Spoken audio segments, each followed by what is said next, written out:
Hi to everybody on the panel. Hello, Rob. Hi there. Yeah, so I've got some questions regarding the Quran, etc. And you might it might kind of give away or answer your question there. So the first verse that absolutely baffles me in the Quran is 86, 7 to 8. If you could pull those two ayahs up. The actual question relates to the tafsir of that verse or those verses, and it would be, I think there's Jalalain, I think there's Ibn Kathir, and that actually mentions a fluid which comes from a woman's chest area. Now, I would like to ask what that fluid is.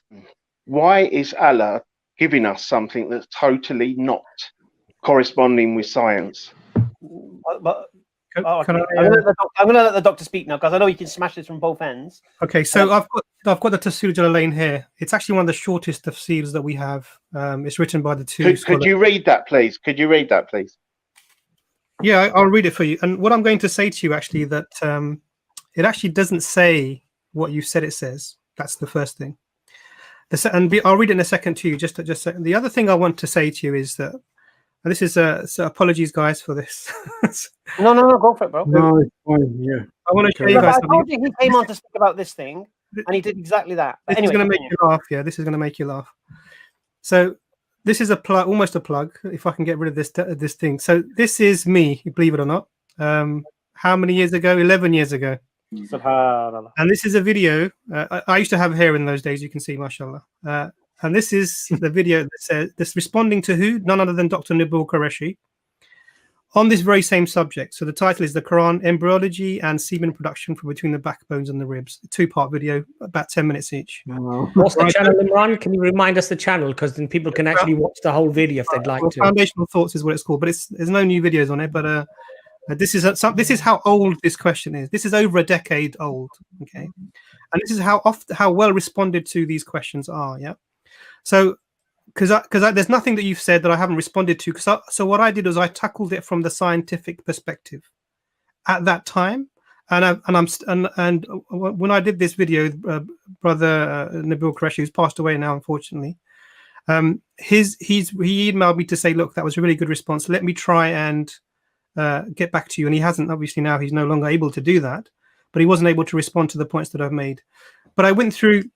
So I'm going to read this tafsir to you. And then we're going to. I just want to do two things: give the understanding as is the most common understanding, which is what this is talking about. Mother Mansour has mentioned this, Brother Hamza has mentioned this before. This is the most straightforward way of explaining it. Then the other way we can then tackle this is look at it from the scientific perspective. And if you look at it from the scientific perspective, you're going to be surprised, because then you're going to have to tell me what the understanding was at the time, because that's the comparison that we're going to make. The second thing is that you have to then tell me how the physiology is, so to make sure that actually your understanding of how the human body works is accurate, and then we have to do a comparison of that with the Quranic statements. So let me read the Jalalain for you to see if this is what it says. So I'm going to start from verse 5. Yeah. Now the way that the Jalalain is written is it's portions of the Quran with text in between that explains it. So it's not a very deep tafsir; it's just a very superficial one. So verse 5. A man has only to look at, reflect on, and consider, this is in the brackets, what he was created from. Verse 6. He was created from a spurting fluid, and then in brackets, the liquid proceeding from the sexual union of the man and the woman within the womb. Verse 7. A liquid, this is in brackets, emerging from between the backbone, in brackets, of a man and the breastbone of a woman. And he, Allah is in brackets, certainly has continuation from there. Now, that's the tafsir. Now, what you're going to do now, in fact, I'll tell you, I'll predict what you're going to do. You're going to try to say that the person who's writing this, we have to accept their statements as scientific statements. That's the position that you're going to hold, which is disingenuous. And there's very good reasons to say disingenuous in this case. So I've read it for you. Sorry, I didn't know your name was Rob. That's it. I read it from Rob. So tell me, Rob, what is the point that you want to make about this? You're going to say that, as Brother Sadat said, either the tafsir is wrong, or you're going to say Allah is wrong, or both. What is it you're trying to say? I think they're all wrong. So you think both? If you can tell me what this fluid is that comes from a woman's chest, I would love dearly to know. Sure. I really would. So I don't think you do. I don't think you do want to know. I don't at all. So let's have a look at this. My brothers, step in. I'm talking a lot, so step in if you need to. No. Please deal with this. Okay, so the common understanding of the verse, and I'm going to bring my clear Quran for this, is that this is talking about the human being. Okay, not talking about any particular fluid, but the human being. So it says, verse 5, let the people consider what they were created from, referring to man. What is mankind, as in the term? They, mankind, were created from a spurting fluid emerging. And who was emerging? The mankind. Man is emerging from bayna sulbi wa tara'i, between the backbone and the rib. Now, when you're saying you want to know about the breastbone, the question I'm going to ask you is, where is the word? So let me just clarify that. So this is specifically talking about human beings emerging from the between the sulb and the taraib, so between the backbone and the rib, and this is the birth of man. Essentially, this is what it's referring to. But let's look at it from a scientific perspective. They're saying that this fluid, this gushing fluid, comes from bayna, between sulb wa taraib. Now the question is, what are these two words referring to? So we have the translation in English, but I want you to give me a translation of where you get the understanding of what these words are. Name? Just from reading the Quran and the tafsir. Okay, so you've read the Quran and the tafsir, and that's the only thing that you've understood from it. Yeah, but I cannot, correspond this with science whatsoever. What liquid are we talking about comes from a woman's chest? Okay. So let me clarify for you. Right? Doesn't make any sense. It doesn't make any sense. Let me clarify for you. So the word sulb refers specifically to the male member. Now all you need to do is grab a Quran, any Arabic dictionary that's old, so Lane's lexicon, whatever you want to refer to, and that's what I refer to in the talk that I gave. And you want to look up these two words, sulb and taraib. Okay. Now the word taraib, we know from Taj al-Urs and other dictionaries that deal with rare words, because it's actually a very rare word. It's an unusual word. The word taraib, and if you want to see evidence of this, just look at Muhammad Assad's translation of this word taraib, and he actually makes a note that this is a very rare word, and what it really means is arch of bones, and this is why commonly it's translated as ribs, but actually it doesn't mean ribs; it means arch of bones, and also in the Taj al-Urs, this is specified, and even in Lane's lexicon, is specified as being specifically something that is found in women. Okay, now that's another thing with this word, that is specifically found, something that's found in women. Now, obviously, ribs are found in men and women, so it can't be talking about ribs, right? So the question is, which other arch of bones is there that this is referring to? Then, so there's only one other arch really of bones that we have, and this is the pelvis. Yeah. And the female pelvis is specifically different from the male pelvis because of this process of childbirth that we're aware of. Now, I'm pretty sure it says breastbones. I'm pretty sure it says breastbone from memory. It's not written in English. Why it's not breastbone? Are you not listening, Rob? It's not written in English, Rob. That's the problem. So what you're doing is you're saying, I will only allow you to tell me the meaning of the English translation. No. I'm coming from a scientific point of view. We're getting to the science, but first you have to get past the language. Rob, Imran has just explained to you, when you go to the Arabic, it can't be referring to breastbone. Did you understand what he said, or would you want to hear him say it again? So I think what we have to do with you, Rob, is underline as we go. Yeah. So you can't keep that. Is a rare Arabic word that refers to arch of bones that is specific to women. But what is this fluid? What is it? I'll come to it. I'll explain it. Rob, listen to what you're saying, please. So I'm explaining to you why your understanding isn't right, but you seem to be struggling with listening to it and hearing the differences. I'm struggling to understand what this fluid is already. Yeah, because I haven't got to the fluid. To understand what the bones are. Forget the fluid. Rob, do you Well, want to know yeah. this? You want to understand I it? would love to know what You know- bones in a woman this fluid comes from. Rob, So there's another issue as well, Rob, in the way you've explained this. So it doesn't say that the liquid comes from the bones. It says baina. What does baina mean? No, I don't. I'm not an Arabic speaker. Well, this is the problem, you see, because it's not saying from, it's saying between. Baina means between. I live baina baital, baina masjid. You know, it means you live between the house and the mosque. You know, and this is what it's saying. It's in baina sulbi what tara'ib. So it's between. The liquid comes from between. But sulb. what is this liquid, Doctor? That would be good. Okay, I'll tell you. I'll tell you what it is. go on. And then we're going to say goodbye, Rob. This is actually just a screenshot from the video that I did in part 2, where it explains where the word tara'ib and why I say it's unusual. Within this is Lane's lexicon. It's talking about this. It says that tara'ib relates to males and females in common, but most of the authors on strange words. So this is like I said, it is an unusual, rare word. Affirm decidedly that it is peculiar to women.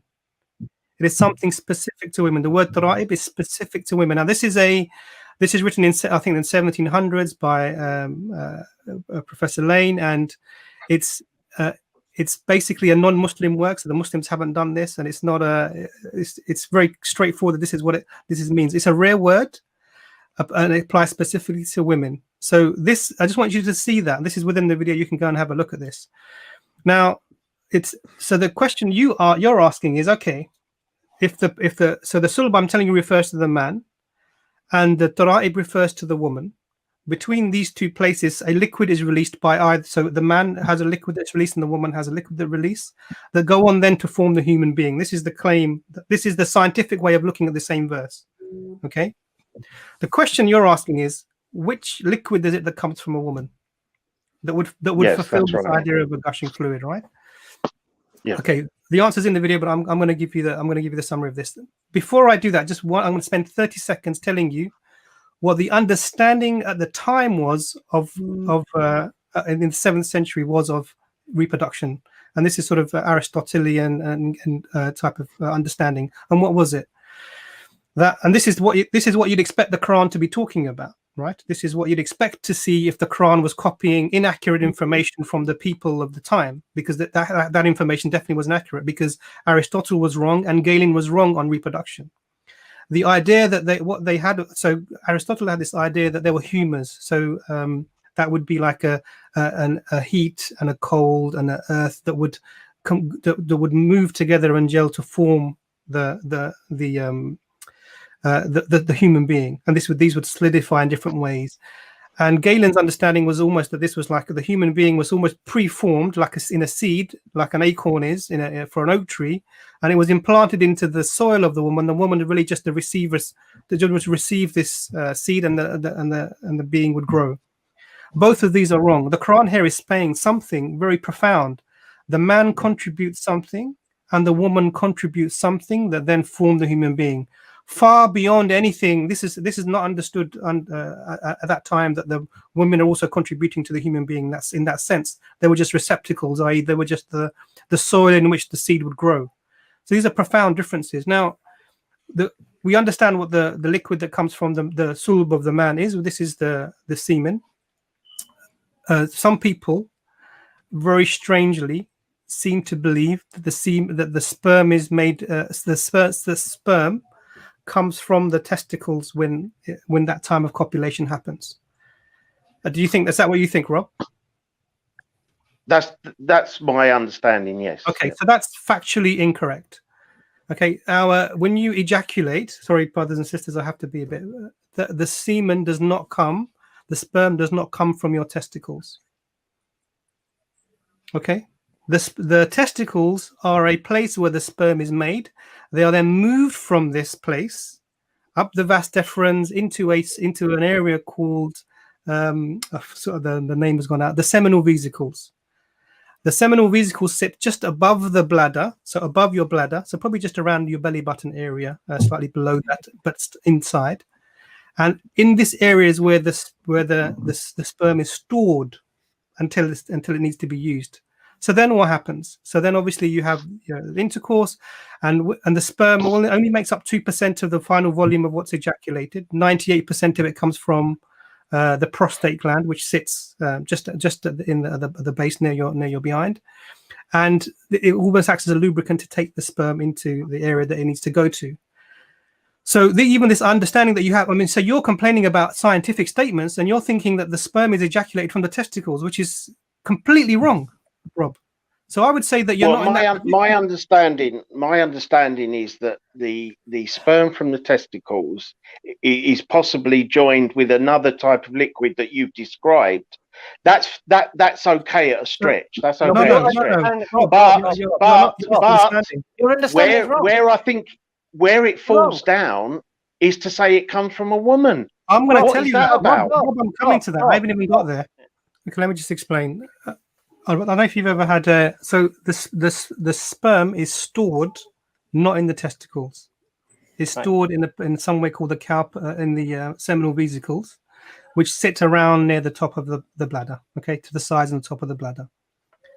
Okay, so that's where the sperm is stored. Okay, now at the moment of ejaculation, what happens is that these are squeezed, and there's other glands that are along the tube that goes to eventually comes out at the end of the penis, that things like the Cowper glands that add mucus, but essentially goes to the prostate, and the prostate then releases the extra fluid that forms the semen. So the sperm becomes the semen as it's coming out. Now the prostate, if you ever need to go and have yourself examined for a prostate exam, which is not recommended, the way it's examined is you have a finger, unfortunately, inserted into your backside, because that's the way you feel for the prostate gland. Now, for those of you who don't know, then now you know. So the idea that this is somewhere sort of very superficial, or this is a strange thing, but that's talking about the man. But when we're coming, you wanted to know about the woman, right? We'll underline that part. So you agree with that, Rob? That's right. Yeah. I'm stretching it. At a stretch, I will agree with the doctor for the man, but the woman is still a complete mystery. Okay, Rob. First thing is, sorry, this is a stretch. He's just give you a doctor's description, explaining exactly. It's not an opinion. It's not based on his whims and desires. It's not whether you agree or not. It is what it is. So you can't say at a stretch I'll accept the doctor's diagnosis. You say, fair enough, he's a doctor, he's qualified, he would know where these glands are. I bow to his superior knowledge on this issue. Be sincere, be genuine. Sorry, Rob, my friend, you're sort of losing credibility here. So let me try and explain it to you. And if you can sort of just allow me to do that, because you're sort of struggling, you're fighting with the explanation. I understand why, because it's not going the way you would like it to go, and that's the problem, you see. So let me just I'm gonna demystify you in 1 second. Let me just demystify you in 1 second. Mystery to me. Okay, so I've explained to you about the fluid from the man, and I've explained to you about the position of this, which is not where you thought it was coming from. So let's continue from there, shall we? So let me just share it. I'm going to do my favorite thing today. I'm going to share a screen. So let me share a screen with you, Rob. Have a look at the screen. Yeah. So this is the Muhammad Assad translation. Yeah. This is the Muhammad Assad translation. Yeah. It says. Okay. Talking about verse 86:7, it talks about this fluid issuing from between the loins of the man and the pelvic arch of the woman. So I specified this word tara'ib as something specific to the woman. Now, if you look at the note that he makes, this is what he says, and this is just confirms what I was saying from the Lane's lexicon. The plural noun tara'ib, rendered by me as pelvic arch, also has the meaning of ribs or arch of bones. According to most authorities who have specialized in the etymology of rare Quran expressions, this term relates specifically to female anatomy. Okay, so this is evidence for you, another piece of evidence for you on top of everything else that's explained, that this word tara'ib that you're saying is ribs is something that's specific to the female anatomy, i.e. it's not ribs as you understand it, and we're referring to arch of bones. Now the question you're asking, and let's sort of get back to the question, is in the formation of the human being, what liquid is it that could be coming from the woman? What can this possibly be? And we're not talking about the lubrication, because that doesn't help. Correct. Correct. Yeah, that's not what we're talking about. So that your problem here is Rob, is that you don't know enough about the female anatomy or any anatomy to be able to even have an opinion on the subject. But you're insisting that there is a scientific error on the science you don't understand. So the question I'm asking you is when in conception, i.e., when that happens, when you get the what happens, you get the sperm and then you get the egg, right? When the egg is released from the woman, how does that happen? How do you know? How does that happen, Frank? Sorry, I keep calling you Frank, but Rob, how does that happen? Is it not right? You got to leave Frank. Yeah. I mean, you know how that happens? Well, you're talking about the egg specifically, Yeah. which travels How? from the fallopian tubes. How does it? You know, I assume it travels somehow pushed out from her body, How? This is the but problem, that Frank. Sorry, but Rob, this is the problem, Rob. and So- just one thing, I'm pretty sure it's I'm not sure if it's the Tafsir Jalalain or it's possibly Ibn Kathir, possibly. Talk about the science, mate. Talk about the science, mate. Mention. Science. I'm sure it mentions breastbone. We're talking about Sure, it science, mentions mate. breastbone. Why- Rob, can I just say one thing? Without having it in front of me, I'm pretty sure it mentions breastbone. Rob, can I just say one thing quickly? Hamza, can I just say one thing? Yeah, Rob, I'm really happy that you're not my doctor.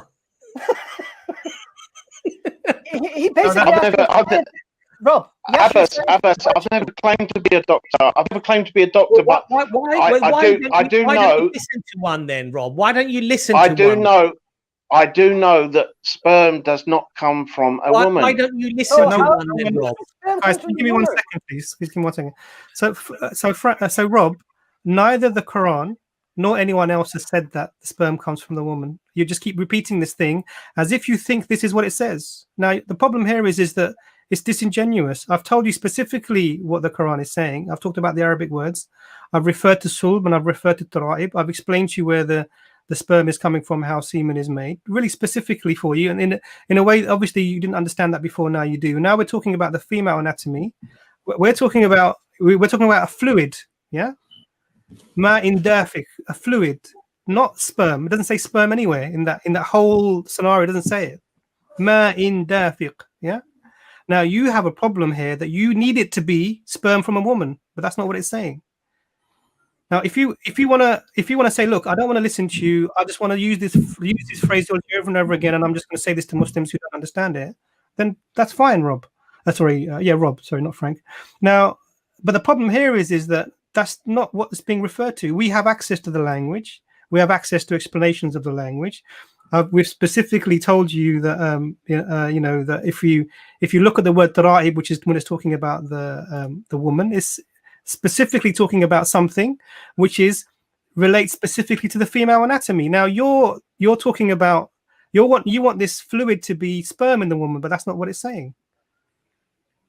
Now the thing here is this, and I want to just say, sorry, where's that message gone? This is the thing that you need to do. The liquid, we've got to find out about the liquid.